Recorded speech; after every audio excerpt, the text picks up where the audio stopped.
Jake, Yo. I hosted a Dumb and Dumber screening at the Yeah. Eclipse Theater in Breckenridge, Colorado. Yeah. Everything I hoped for and more. Yeah. Like a week before, they told me like nobody had signed up. And then I think the morning of or the day before, they were like, we have 16 people ticketed.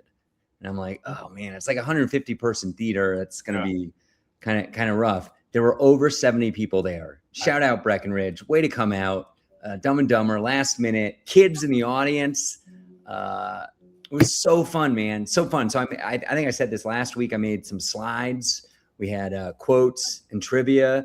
Yep. And something very unexpected happened to me. Probably obvious in retrospect. But the first thing was, so the quotes go through, and I have a wireless mic, and I'm kind of like, every once in a while, I'll make a comment about a quote or a picture, just kind of over the loudspeaker. It's kind of dark in there, kind of this God mic kind of thing. Yeah. And then the trivia happens, and I got like, not exactly applause breaks, but definitely murmurs and clapping when there was like very interesting trivia. Like, for example, one of the questions was, it said Jim Carrey got paid $7 million to do this movie. His co-star, Jeff Daniels, how much money did he get paid?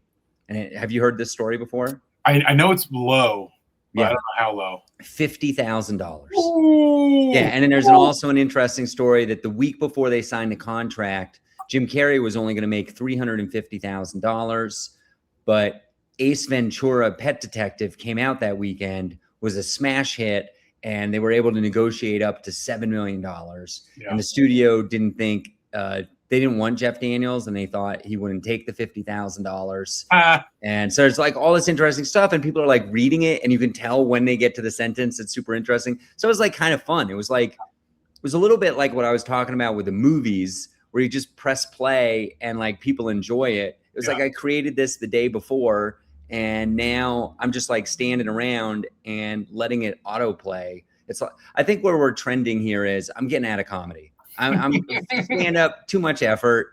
Let's just pre-make the stuff, and I don't even need to be there. Just hit play. And then so the second thing that happened that was kind of fun was the quotes. I probably had like at least 10 quotes. And then when those quotes came up in the movie, you could hear like an energy shift from probably from the people who didn't know the quote ahead of time, but they're kind of like, oh, that was that funny quote. You know, you could kind of hear like some rustling and some extra laughter and maybe like a little applause. The one thing I missed out on, and I wish I had done, was calling out, kind of like a drinking game type situation. Sure. Like for example, there was a trivia question about an iconic insect that I think we talked about on last week's Patreon. And like, I should have told everybody, cheer when you see the insect, because I'm not sure everybody saw it. Like, it's kind of quick, and that would have been fun. And I'm trying to remember. Oh, another thing would have been cheer anytime Breckenridge is on screen. Yeah. That happens 4 or 5 times. And that would have been fun. It would have like added to the movie. By the way, what a banger film. Yeah. Holy cow, is that a funny movie? Like, it just, I mean, the hits, it just never stops. It is so good. I had so much fun. I sat in like the back right of the theater and had my Dr. Pepper and my Reese's Pieces and my popcorn. And I just enjoyed the heck out of that movie. Yeah. I mean, it's a great movie. That's fun. All the interactive. I'm not sure if we've discussed it. Have you been to a screening of The Room? We've talked about it. I've never even seen the movie. Okay. Yeah. I mean, because that is just so much more fun in person. I rented it, I think, off of Netflix back when they had discs. Yeah, sure. Disc came from The Room because I was listening to this podcast, How Did This Get Made? And fun podcast, but they talk about really bad movies. Okay. And so what I would do is I'd watch the movie and then listen to the podcast, and it was pretty fun. And so I watch it, and I'm like, what is this? What is this thing? And then, because I had no idea, all I knew was the title of the movie. I'm watching it alone in my living room. Sure. And then I've since gone to 2 screenings, and it's just so much. That's cool. So I'm really like, I mean, I told the theater, like, I will come back anytime. I don't care. It doesn't even need to be a comedy. Like, that was really fun being kind of like the puppet master behind the movie. And I did do some stand-up. We had talked about whether I would do that or not. I wasn't going to do it, but my connection at the theater was like, no, you should definitely do some stand-up. Like kind of last minute. And I was like, okay. And then I go up and I got the mic, no stage, no lighting, no mic stand. And the first thing I see is like a 6-year-old, like in the second row. So I'm like, oh boy, this is going to be interesting. But I did something that was funny. And afterwards, as everybody was leaving, a bunch of people came over and were like, man, you're so funny. Or I've seen you. This was the other cool thing. As people were coming in, I had like 4 people stop and talk to me who I didn't know. They were like, oh, we're friends with so-and-so. They come to the Frisco shows all the time. Or we've seen you here in Breckenridge. Thanks for bringing the comedy. And that was kind of neat. Well, that's great. My thought is, what about doing Dumb and Dumber again in a different location? How many of these little theaters are there? I mean, it's something to sell of like, hey, here, watch. People get to watch an amazing comedy movie, but also this. Like, if I heard about it, I would be a customer of this. Yes, exactly. So let me fill in something that probably should be Patreon material, but everybody check out patreon.com/Mark and Jake. On a recent episode, we talked about Film at Vail Comedy Festival. And I was asking you, do you have any idea about the legality of screening old films? Yeah. Well, Mr. Mark got on the internet, found the company that licenses these things, emailed them, kind of maybe a business error to email them, because now I think I'm on their radar. Yeah. Oh, they're going to be like watching. Yeah. But it costs like $450. Okay. I asked about Tommy Boy specifically, and it was like $450 is pretty much the cost for any movie up to, I want to say like 200 people. Okay. Maybe even 500 people. Like, because I was wondering, how do these, like, they do these outdoor movie things. Yeah. Sometimes at like shopping malls and stuff like that. They must legitimately get licensed these movies, and you can license it. I think you can maybe for more than one screening. Even it can be for like 2 weeks, and then they have like packages where if you do like 20 movies in a year, it's down to like $250. And then it's up to you. You have to find the movie. So like for $450, they don't send me a DVD. I got to like go to the library and borrow the DVD or buy the laser disc or whatever to show the movie. So you would have to, so for your Dumb and Dumber idea, you'd have to sell at least $450 in tickets to make it worth it, which would be tricky. Yeah. It's interesting because there's movies I've seen churches do this, where they'll be like, hey, a movie just came out, Inside Out 2 or whatever. Like it came out on DVD, or it's on Disney Plus sometimes. It's not even on DVDs nowadays, but it's on Disney Plus. We're going to get together. We're going to watch it, a little outreach. Nobody, but we're going to watch it in the big room, on the big screen, with popcorn and soda and all that stuff. And there's no way they're paying that. Right? There's no way they're paying that. Yeah. And then in town in Louisville, there's a very interesting venue that I would call it a comedy club, but it's not just a comedy club. Planet of the Tapes, very interesting place. But I'm excited to go to a mic there on July something, whatever the Monday is. Monday night mic, right?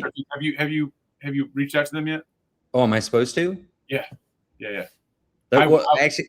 Sorry to interrupt your story. Once you finish this story, let's go back to that. Okay. So every time you go into Planet of the Tapes, there's a movie playing on the big screen. Now, usually the sound is either really low or completely off and just subtitles. Okay. But there's a movie playing every time you walk in that place until the show starts. There's no way they're licensing those. There's no way, right? Yeah. Yeah, I definitely get this sense that this company, there's a lot of people going around the system. But if I was going to like legit sell tickets, It's also interesting. I've seen some things where like comics make like Mystery Science Theater 3000 style. They make fun of a movie. And I always wondered why these specific comics, I could say on the Patreon who they are, but I don't want to blow up their spot. They never say what the movie is ahead of time. You just like show up and it's, it's like an 80s classic movie. But I'm pretty sure now in retrospect, that's why they're doing that. Yeah. Because they don't want to pay the licensing fee. And there's no evidence really online that it ever happened. And nobody knows what the movie was. So no, don't even know what happened. That's right. Yes. That's cool, man. Yes. We're going to screen Silly and Sillier. Yeah, that's or right. Something like that. Yeah. Okay, so tell me about this Planet of Tape. So just for context for everybody, I'm doing a Midwest run in July. It ends at a winery on a Sunday in Louisville, Kentucky. And I'm trying to figure out what to do after that. I was trying to go up to Michigan, which is a state I've never been to before. That's kind of fizzled. And meanwhile, the next week I got offered a Wednesday or a Thursday night show in Castle Rock, which is basically Denver, that I really want to do. And so I think I'm going to turn around and just drive back. I might try and get something in like St. Louis or Kansas City on Tuesday or Wednesday. It must be a Thursday night back in Denver, because I was trying to figure out a Tuesday or Wednesday show. But Monday night is Planet of Tape, some kind of open mic. Yeah. I got to sign up for it. How does that work? Yeah. You just email the guy. And, if you put in there that, from out of town, this is the one day, it should be a problem. Okay. So it's like a booked mic. It's a booked mic, but it's usually whenever they offer me spots, they'll give me 3, or 2 or 3. Like, hey, can you do these 3 days? And I'm like, yeah, I can do 2 of it, whatever. Nice. I haven't been up there in a while, but yeah, it's a fun. Okay, you'll give me the email later. Yeah. Well, it's Planet of the Tapes open mic at Gmail or something like that. Very similar to that. Nice. It's on their website. You can figure it out. Yep. Nice. So, yeah, cool, man. I went to the Magic Club. Oh yeah, the secret magic meeting. Secret magic meeting. Oh my goodness, it was so much fun. Oh, cool. Yeah. I mean, how many people were there? Over 20, but probably less than 30. So 27, 24, something like that. Whatever.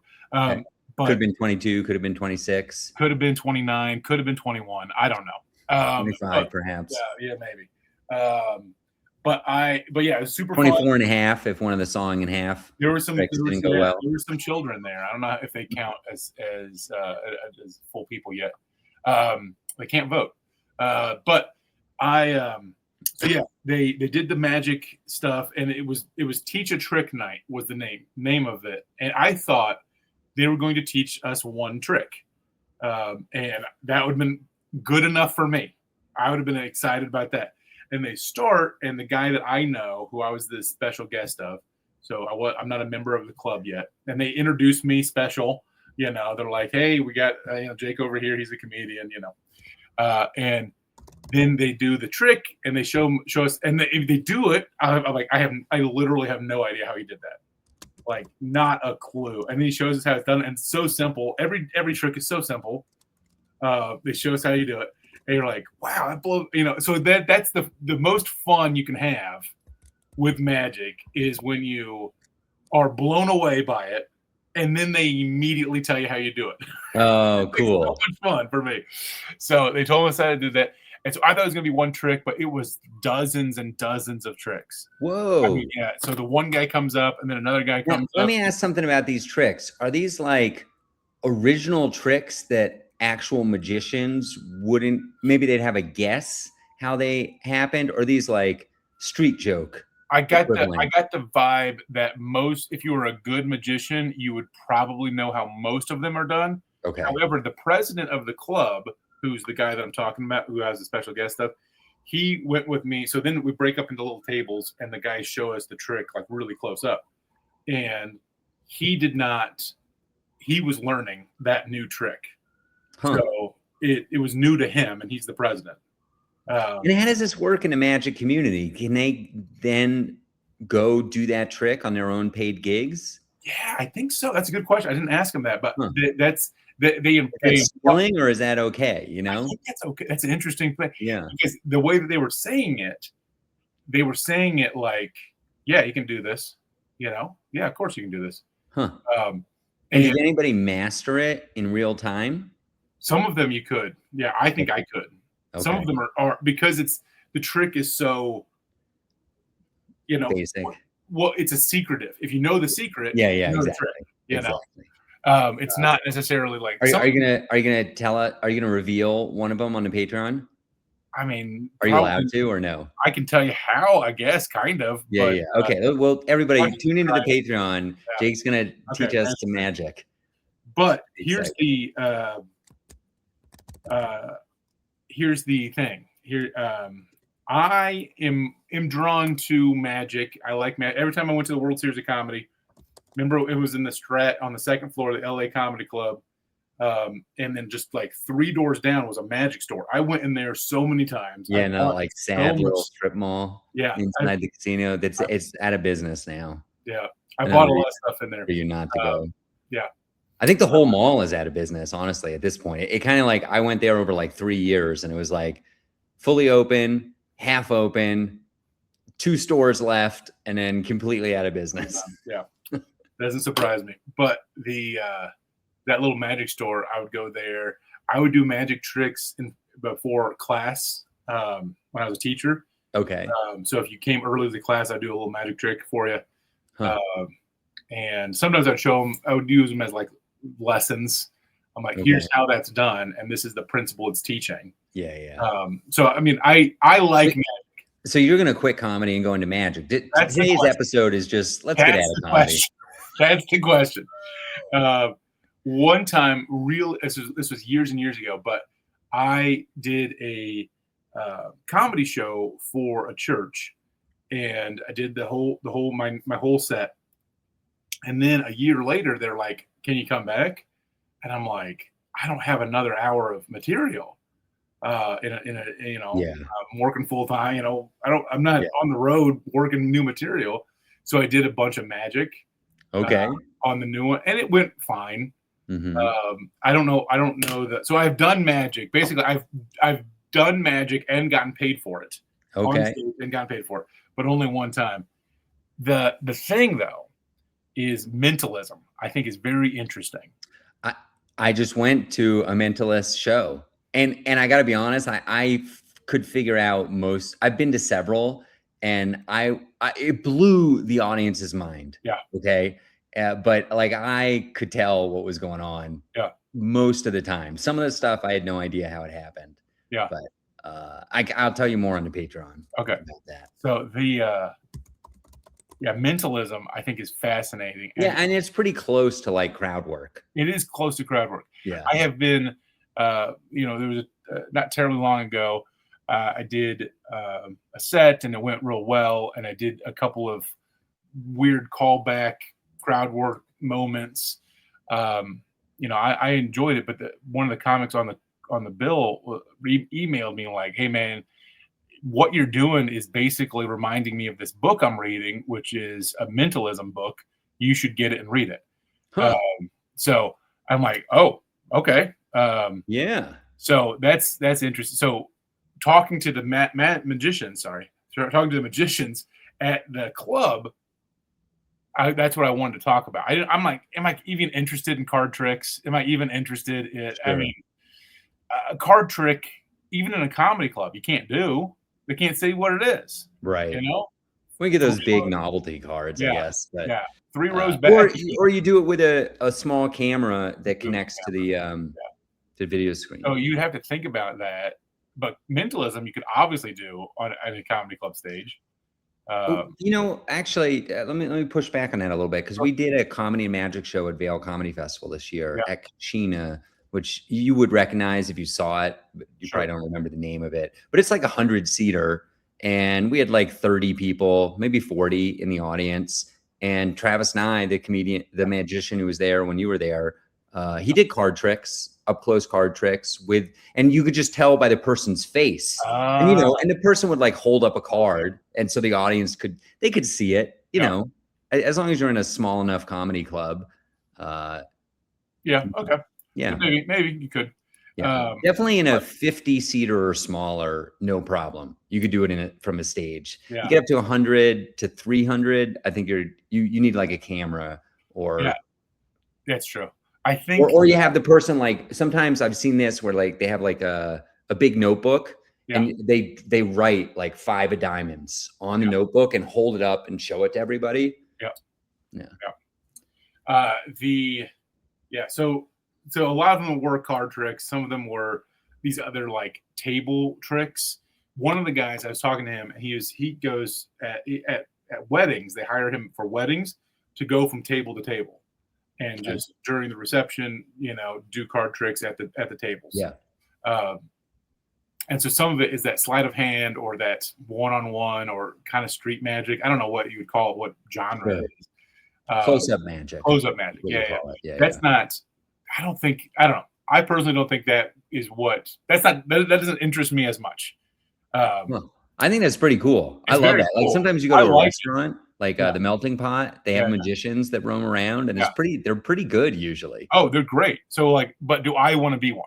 Oh, yeah. It doesn't interest me to be one. It interests me to watch one, absolutely. Yes. Yeah. But does it interest me to do one? Yeah, and there's another element to that if you do it, it's going to ruin it for you as an audience member. Yeah. You're never going to be able to enjoy close-up magic again. Maybe like 1 out of 100 tricks, but 99 of them, you're going to be like, yeah, seen it before. I can do that too. Yeah. There's that. I'm okay with ruining it. I like as the art's done. But to some of the other pieces, I think you could do and still be comedian who does these things, as opposed to magician who does comedy. You know what I mean? Like, and I don't know why that distinction is important to me, but I don't know if I want to be booked as a comedian or as a magician ever. Got it. Yeah. It is something extra to add to your sales package. Yeah. Like I've done a bunch of like post dinner. By the way, I just booked $1,000 gig yesterday. We'll talk about it later. Maybe I probably won't have time this episode. I got tons of stuff to talk about. But anyways, I'm performing right before the dinner. But a lot of times, like I'll perform after dinner. By the way, that one's also on a Monday. How cool is that? Oh man, I love it. Absolutely love it. So when you're performing after dinner, it'd be interesting to pitch people like, oh, I'll, maybe you're going to pay me $200, pay me $400. I will be a roaming close-up magician for an hour before I get up and do stand-up comedy. Wow. And you know what else? You would probably crush harder after people have, because I did this at this last, this big holiday party, which this is so funny. SpaceX just went public. Have you seen this? Yeah. SpaceX was part of this. It was like that Colorado Springs space, like Space Force was there. SpaceX was there. There's a bunch of contractors in the aerospace industry. And I did this joke the other night where I was like, I did this holiday party for SpaceX last year. I was doing my sales thing. I was in the middle of a private, and I basically said, hey, I make half my money during December. I gave everybody a business card. If you work for a company, we just had a good time. Let's do a holiday party this year. And I just did SpaceX, and unfortunately, they didn't pay me in stock. No, yeah. Because if they paid me in stock, I can guarantee you I would not be here right now. That's right. Yeah. I saw that little story about the welder. Yes, he got paid in stock. Yeah, it's a millionaire now.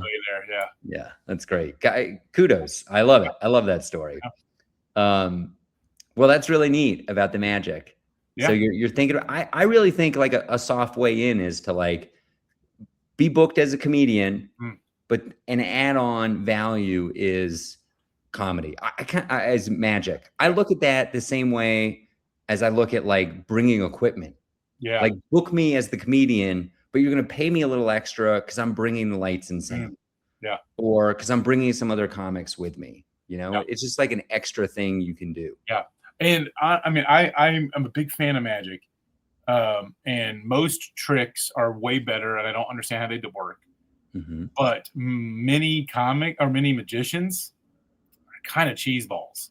Yeah, they don't have the stage presence. They don't have the so you'd have a leg up there. I remember I did a show and I got paid $1,000, so in your face. But for the Rotary Club in Lexington, and this was a couple years ago. But I was booked as the comic, and there's the magician ahead of me, and he ran his time, but did way too much. Everybody was really drunk by the time I got on stage, but and half the people left before I even got on stage. But I still got paid, so who cares? But he had I think they call it patter in magic. Okay. The words were just bad. Like okay. I walked away. I'm like, he had great tricks. Yeah. But he didn't do enough of them. He talked way too much, and his talking parts were awful. Yeah. So that's how Steve Martin got started. I'm sure you've read his book. Yeah. He did magic. Yeah. He thought it was funnier to do bad magic. Yeah. Which is fun too. Yeah. I just saw the recording of him on the Smothers Brothers, and the audience did not like him. Oh no. So that's pretty funny. All right.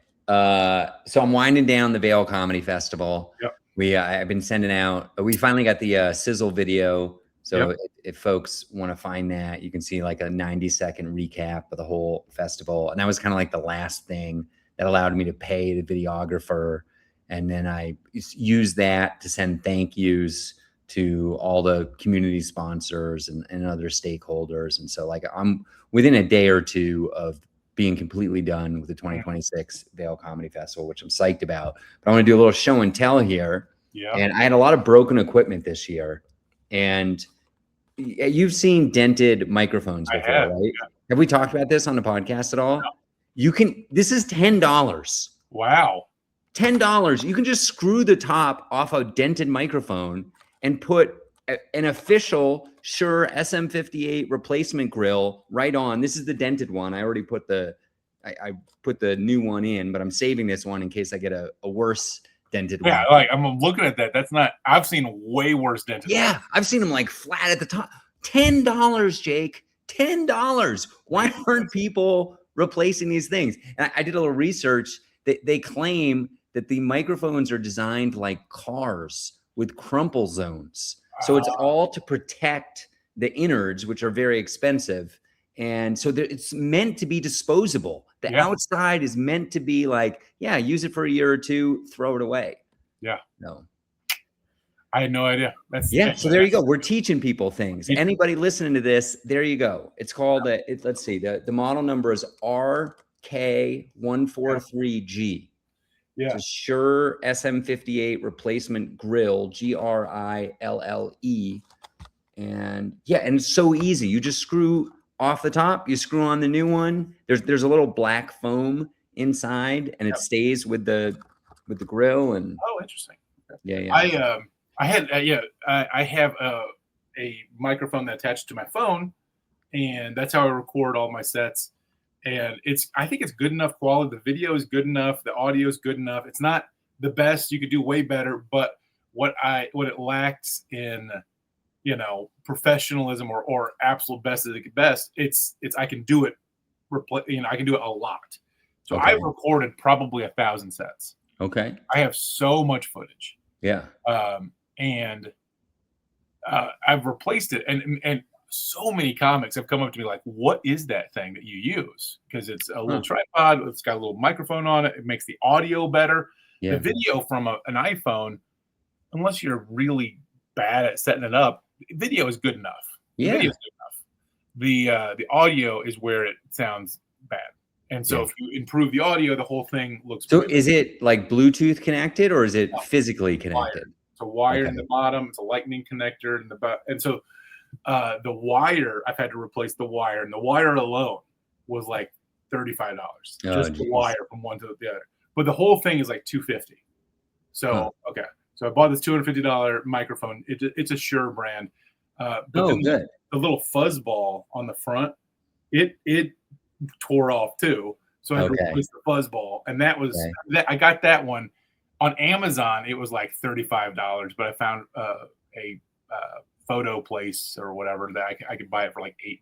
Yeah, they're called a wind something. Yeah, Wind to help in the wind. But it's like it's fuzz. It's a black fuzz ball, but it's attached to plastic, so it's like purposely made for this exact model. Yeah, And so yeah. the whole thing. I mean, look, man, I think buying $250 sounds like a lot, but you've used it 1,000 times. It cost $0.25 each time you used it. Exactly. I'm a big believer in you got to spend money to make money. You need high quality stuff.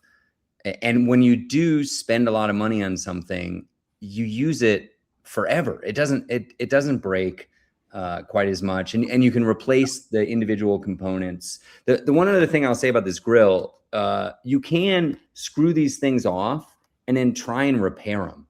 So like a common thing is you take like the end of a broom handle, like already circular, maybe a short version. And I didn't have a vise, but I think if I had a vise, I could have repaired this thing, like vise it in, take the broom handle, bang it with a mallet or a hammer, and I might have been able to fix it. But then so I spent like 20 minutes trying to fix this one. And I was like, it's $10, Mark. Yeah. What are you doing right now? So I ordered 2, and yeah, that's great. Yeah, I totally agree. I mean, you get the quality thing. I'm glad I went for the Shure brand, and yeah, definitely got my money's worth.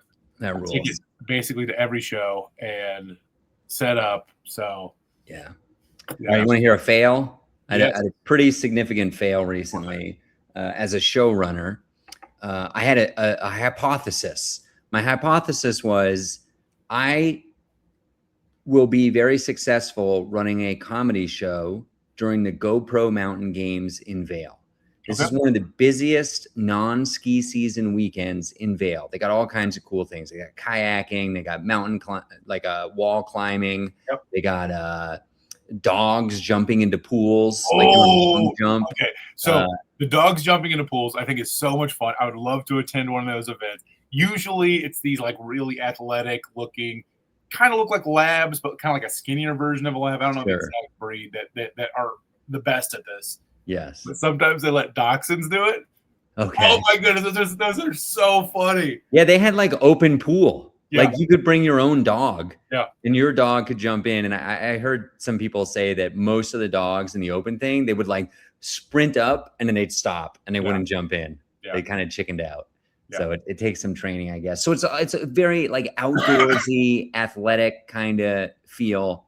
So what I ended up doing was I booked the biggest room I have, 177 seater. Wow. Okay. For 2 shows. Whoa. Early clean show, because there's going to be a lot of family there. So the way I pitched it was family friendly, 14 plus. So like, don't bring your 6-year-old. But if you got like a teenager who's kind of mature, they can come through. Chris Voth headlined. He's so funny. And then the late show was down and dirty. You know, I didn't explicitly say that it was dirty, but it's going to be R-rated. It's dirtier. It starts at 9 o'clock or 9:30. And I got Jack Comstock, who is hilarious. You might not know him, but he's Georgia Comstock's brother. Oh, I didn't know he had a brother. And he's really good at comedy. And he lived in New York City for a while and moved to Denver like a year ago. And he's very good. Yeah. And then Matt Cobos headlined. Yeah. Which is really fun. As a quick aside, Matt has he's done a bunch of, he's so funny. Let me start with that. He's a killer in Denver. I have had him do support work up in the Vail area multiple times. He has struggled, I think, every single time. Okay. It's just like his character, his vibe, his energy, it just isn't compatible. But in this headlining set, he murdered so hard. Yeah. So I think part of it was he's kind of more like a headliner. He needs to like establish who he is and have a longer set. And anyways, so the shows, the product on stage, very good at each show. Yeah. And I do have to say, I got a little naughty and I hosted the dirty show and I like swore on stage and I did some dirtier material. Yeah. Jake, it was really fun, man. Yeah. It was like so fun. The audience was there for a dirty show. Yep. They knew it was a dirty show. It was like a whole different thing. It was really fun. It wasn't just like, oh, we're going to comedy. Yeah. We have no idea what comedy will be, it was like, we're going to dirty comedy. We're here for the dirty comedy. The comics are here for the dirty comedy. And it was like, that part was really fun. What was not fun was we had 27 people at the first show, 177 person room. Yikes. 27 people. Now, to my credit, I only put out 27 chairs. And I even changed the way, like when we have 100 to 150 to 177, it's kind of like a grid-like geometric, straight lines, like a conference room kind of feel.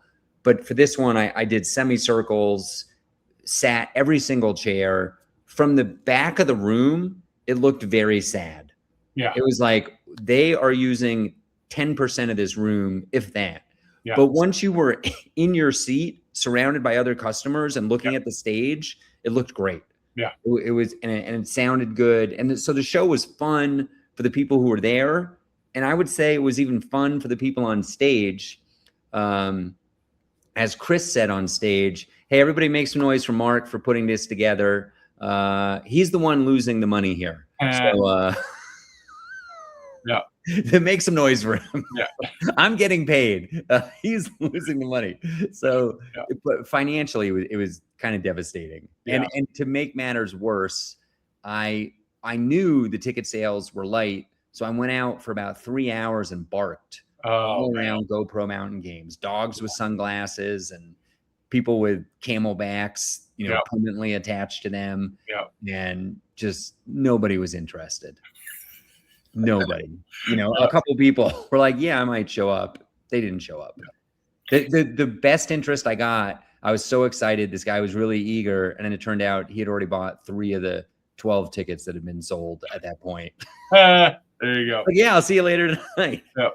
So then the late show, we only had 22 people. So we removed 5 of the chairs, and then 2 people didn't show up. So we had a couple empty chairs. So that kind of messed up the photos. But, Matt and Jack, and we talked after the show, like it was a very fun show, even though almost nobody was there, but huge fail. Like I really thought that if the town is basically full, I can sell tickets. And I did have some things working against me. It's summer, right? The hotel property where I had it, Vail, it's a beautiful property. It's off the beaten path. It's like a 10-minute walk from Vail Village. So maybe not quite as much walk-up business. This show was also 2.5, maybe 3 weekends after Vail Comedy Festival. Might have been only 2 weekends after, which is kind of like a lot of the locals. They just did 3 days of comedy. Yeah. We don't need another comedy show right now. And then the worst thing was the Allman Brothers were playing so close that when I went outside in the middle of the dirty show to pick up a sandwich board that it was outside, I could hear the concert. Yeah. And they sold like 1,000 to 3,000 tickets. No problem. I think it was sold out. Yeah. And, $100 tickets. And so. Yeah. Kind of rough. Interesting. Yeah. Okay. Oh, there was also a drone show, like firework kind of thing, like a drone show. Do you know about these?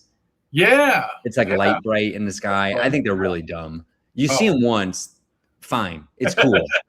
And you can watch it on YouTube the next day and fast forward, and it's way more efficient.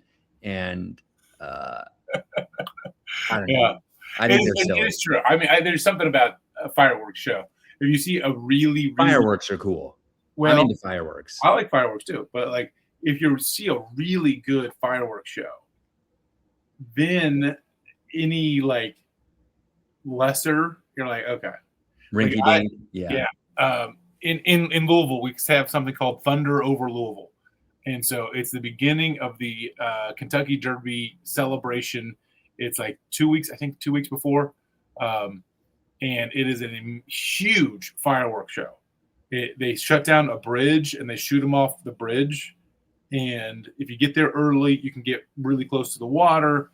And they play music, and the fireworks are going off in beat with the music and all that stuff. And if you're close enough, I mean, you can feel the explosions and stuff. So I got really close one time, and I'm like, that was amazing. I think I'm good. I think I've seen fireworks. Okay. I mean, yeah. You can't top that. Yeah. The Coors Field fireworks are incredible. Yeah. If you go to the actual baseball game where they're setting them off, you're so close to them. It's a really long thing. They got the music going. It's like, it's very impressive. But I'm a sucker for any fireworks. I'll take a B team fireworks display. But the drones, mostly I'm salty about the drones because they've messed up several comedy shows of mine. You can't, I mean, in the summer, you need all the stars to align. And so that was rough. Yeah. That was rough. Fun. Well, I went to Massillon, Ohio last weekend. All right. And the old Krackpots. Did the old Krackpots. Headlining, right? Headlining. Nice. Fun. I think it's the third time I've been there headlining, so it's fun, you know. Okay. They seem to like me over there. Anybody come back? Like, is anybody who had seen you before? Kind of. I'll explain. On that Thursday, so Chris, the owner of Krackpots, calls me up, say, "Hey, on Thursday there's this homecoming event that's happening at a nearby town. It's only 30 minutes away. They want a comedian to come out, do 30 minutes. They has to be clean. It's outdoors. It's for kids going to be around. You know, I feel like the stars are aligning. Let's have you do it." Okay. So I went to that, and I'm sure you've done shows like this. Yeah, they stink. Outdoors. Outdoors. He lost me at outdoors. People have lawn chairs. They sit way too far away. Yeah. You can't. You know, it's just like, let's just get my time. You know. Yeah. They're having full-on conversations. There's nothing you can do about it. But when I was walking around over there, a couple stopped me like, "Hey, we saw you at Krackpots. Oh, cool. In October or whatever it was, and really like so that was the one time that people recognized or nice came back, whatever. Now the shows at Krackpots, it's summertime, so we did a gimmick show. We did the Read 'em and Weep. Oh, cool. So we did that. That's the third time I've produced more or less. Where did you get the other comics? So Chris booked them. So okay. This is how I sold it to Chris. I said, "Here's the idea. I've done it at Louisville Comedy Club. I'm doing it in Nashville. How about we do it at your club?" And he says, "Yeah." And I say, "You book the comics." He's like, "Okay, how many comics do you want me to book?" I said, I'm pretty sure I said 6. And so that's a lot of comics. Yeah, where's he going to get 6 comics? So the comics are only doing 5 minutes. Okay. Right? So the way it worked out though is I might have sent him some old promotional stuff where in the description it says 8 comics. Oh God. And by 8 comics I meant 6 plus me and Ben, who runs the soundboard. Yeah. Now Ben's not coming with me. So that frees up a spot. Yep. But 6 plus or 8 plus me, that's 9. That's still a lot. Yeah. He booked 11. He booked 11 comics. Were they getting paid? Or no, is this okay? No. So these are open micers. Okay. I mean, at 5 minutes each, that's almost an hour right there. Yeah. So these are open micers. They are, I mean, not all of them. Some of them are sure. Really good. Michael Chiselka, who you probably know, or Trevor Scott, you probably those guys you probably know. Okay. And they're not open micers, but okay. The other ones, one of them didn't show up, so there ended up being 10 plus me on this show. And I'm looking at that lineup, and I am like freaking out, dude. I'm like, yeah. The thing that this is a fun show if it's reasonably length. Yeah. The failure of the first show was the length. It just went sideways. It just was awful. How many people were in the audience? For at Krackpots? Yeah. More or less than a number of comedians. Way more. It sold okay. Well. Okay. Yeah, way more. It was at Krackpots, that's a good crowd. I mean, yeah, especially the summertime crowd. You know, there are more chairs around. They have some chairs in the sides, but all of the middle section is full.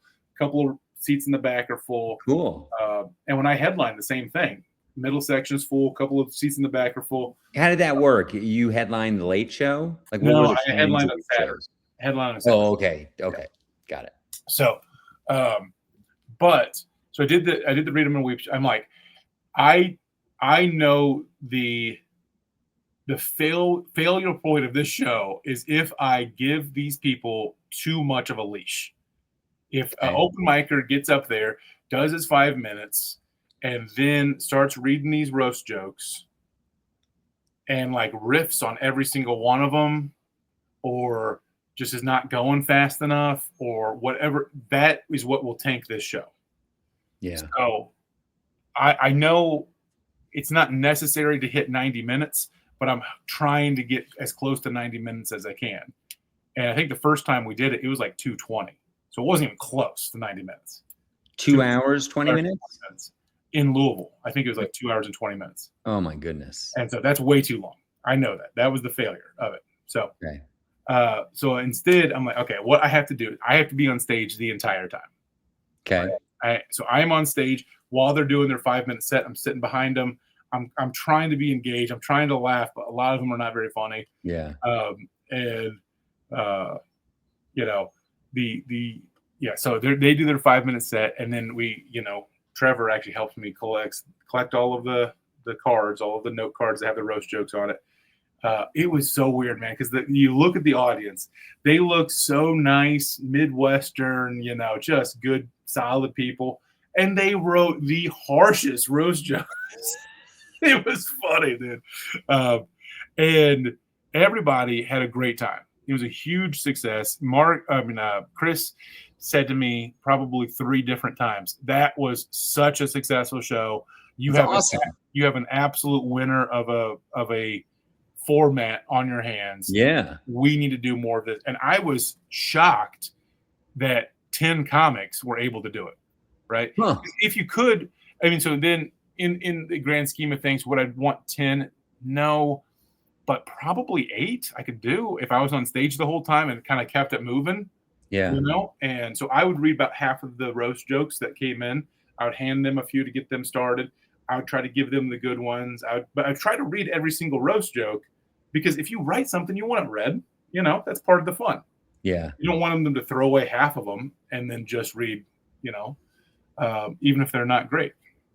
Huh. So, but yeah, he's like, he was like, if you contact these other people like Funny Farm in Youngstown, or he named a couple of comedy clubs. It's like, contact them, put me down as a reference. I would love to be the reference. This is such a good show. Cool. And so he went, bending over backwards. He thought this was the coolest thing he's ever done. So that's neat, man. That's really awesome. Yeah. Did you video it? Mm-hmm. Cool. So you can make like a promotional package now. Yeah, I can make a promotional pack. Yeah, I did the whole thing. I could make some sizzle reels. I could. My buddy, who wasn't there for this one, he's like, he said it this way: this is a clip gold mine. Yeah, like, just a gold mine for clips. Because you're there reading on the stage. You can just do 3. That's now a 15, 20-second clip with 3 huge punchlines. The audience doesn't need to know, hey, this guy looks like a, whatever, and then done. Yeah. So that's great, man. Would you in the future like to have that many comics, or would you go back down to a lower number of comics? I would go back down to a slightly lower number, because I couldn't riff with the comics. I couldn't play with the comics. I didn't have any room for that. It was 5 minute sets, collect them, read them. 5 minute sets, collect them, read them. No like banter. I think banter could help in the middle of the show, kind of like a thick skin sort of thing. But that person rotates. I think that could be fun. And I think all you'd have to do to get there, make it me plus 7 or me plus 8. And another thing you should look into is contacting festivals. See if you can bring that show to a festival, because you already got all the comics there, right? Yeah. And they might pay you some of these festivals. Ooh, that's an interesting idea. Yeah. Interesting idea. Well, that's pretty cool. So I did the Bachelorette party. Are you offering to have me do this at Vail next year? I am not. I've had it's so funny. That's the only reason I know that this is a thing. So many shows have contacted me wanting to do Vail Comedy Festival. I'm like, this is not the place for it.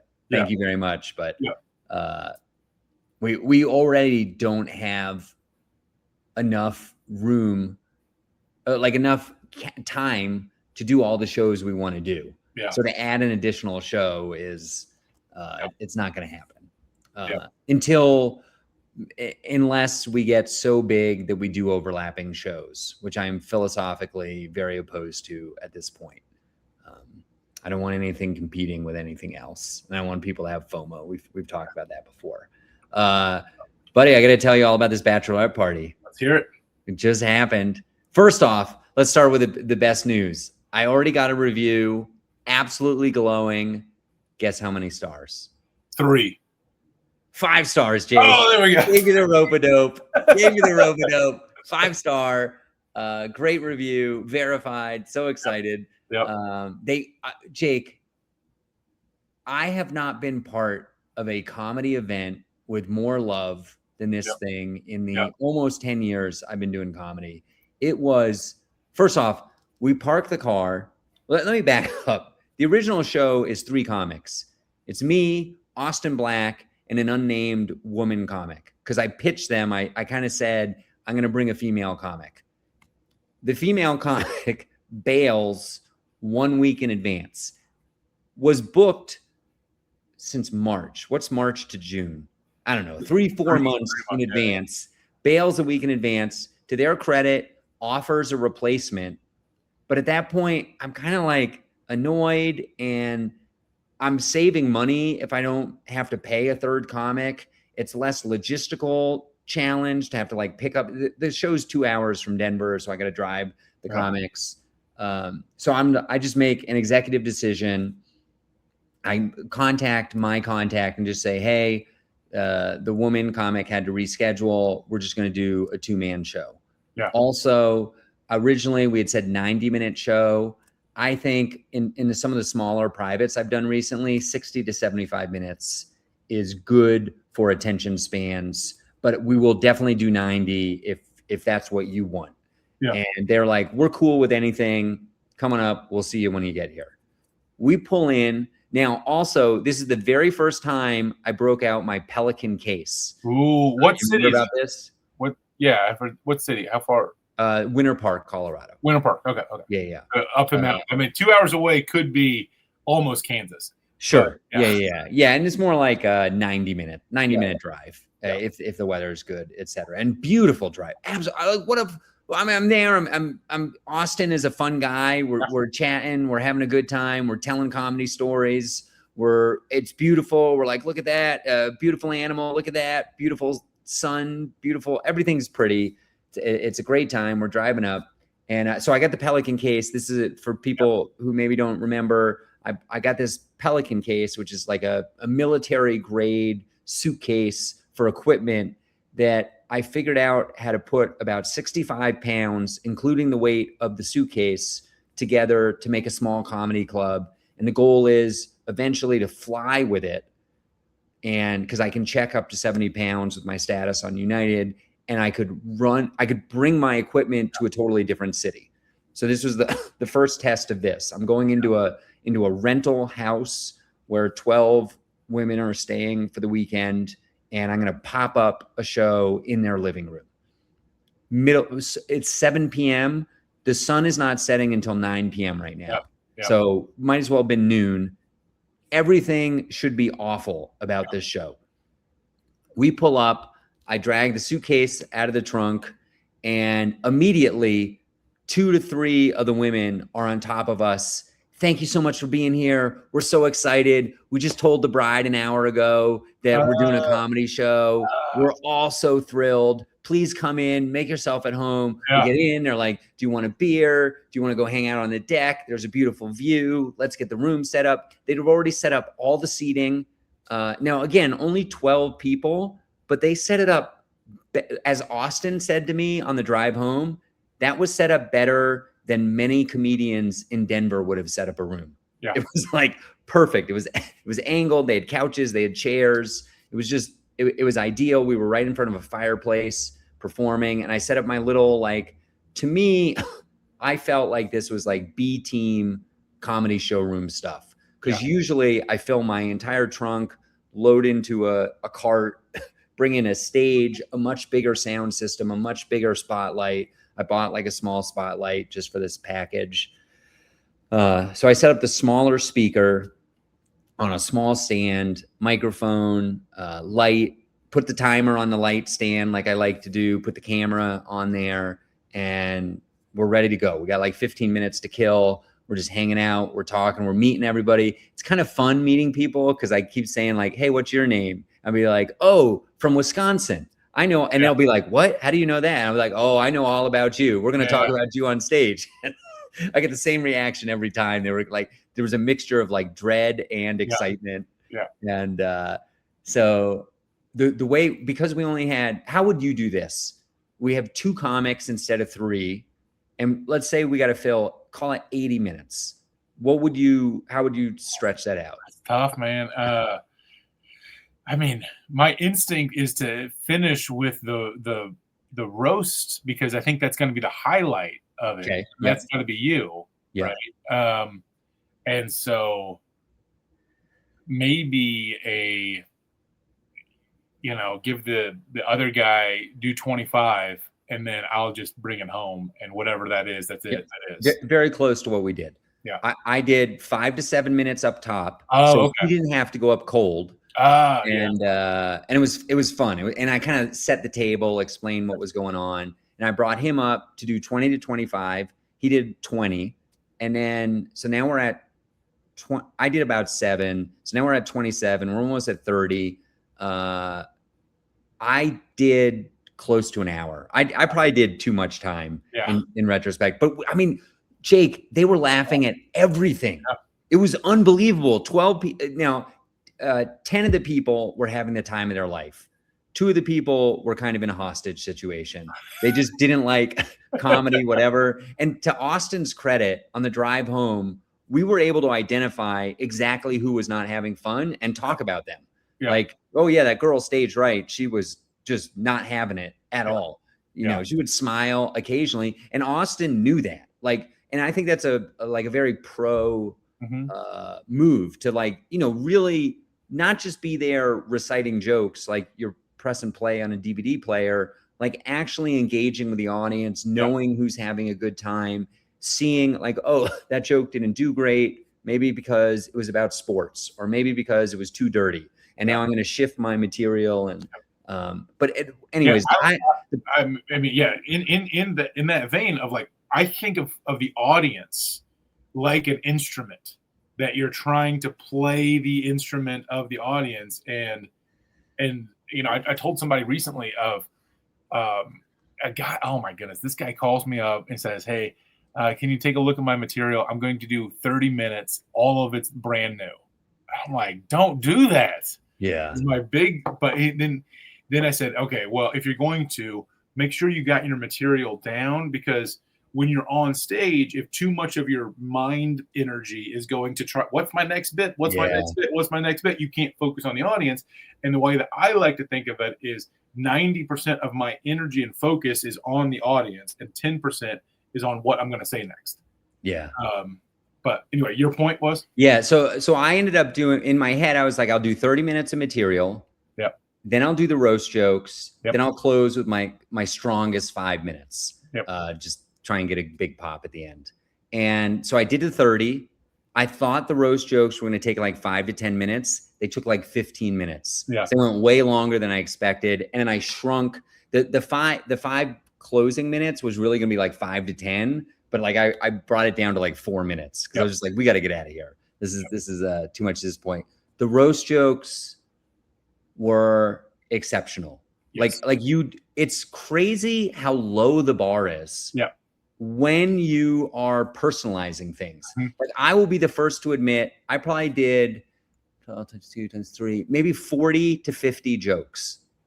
5 of them, all-time bangers. Yeah. Really, really good jokes. Yeah. The majority, mediocre. And then another 5 that were actually bad. Like just not even good jokes. They loved all of it. They could not believe it. They just thought it was the coolest thing that I was talking about them and that I knew stuff about them. I think the very best joke, and we got to go over to the Patreon. I'll do this real quick. And shout out to Cass, who organized this whole thing. It was Cass who organized it. She, as a child, she and you probably remember this because on the Patreon we've written some jokes together. Yeah. Her nickname was Kiss Kiss Cass. Yep. Because she would kiss boys in preschool.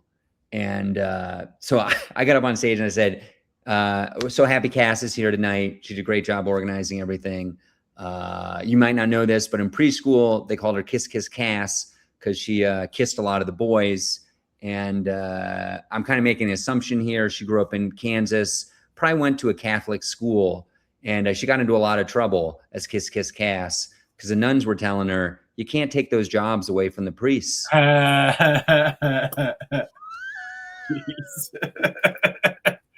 fun, dude. And then I had a great joke about Lyons, Kansas, which has the biggest salt shaker in the world. But you're going to have to come over to the Patreon, everybody, and I'll tell that joke as well. Great episode, Jake. Patreon.com/Mark and Jake. We're going to talk about, we're going to reveal some magic secrets. We're going to talk about mentalists. I have a trick for you for getting more gigs from national bookers. I have a secret that I learned just yesterday, setting up that $1,000 gig.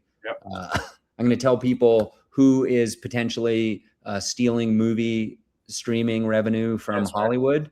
Patreon.com/Mark and Jake. It's only $5 a month.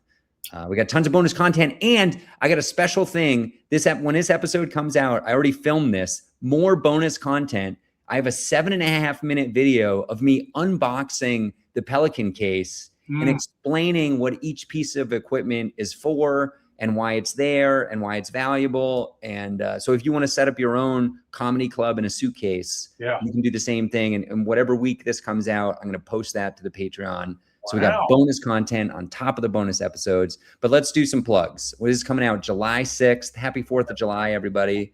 Belated. What do you got, Jake?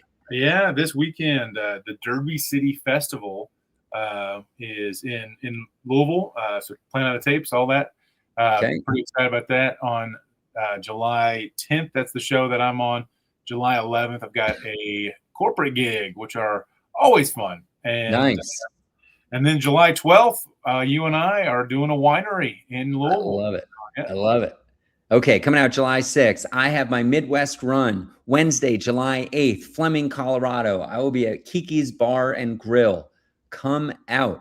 I'm trying to currently get on the Lyons County event website. Very exciting. Hopefully we will have 10 or more people at that show.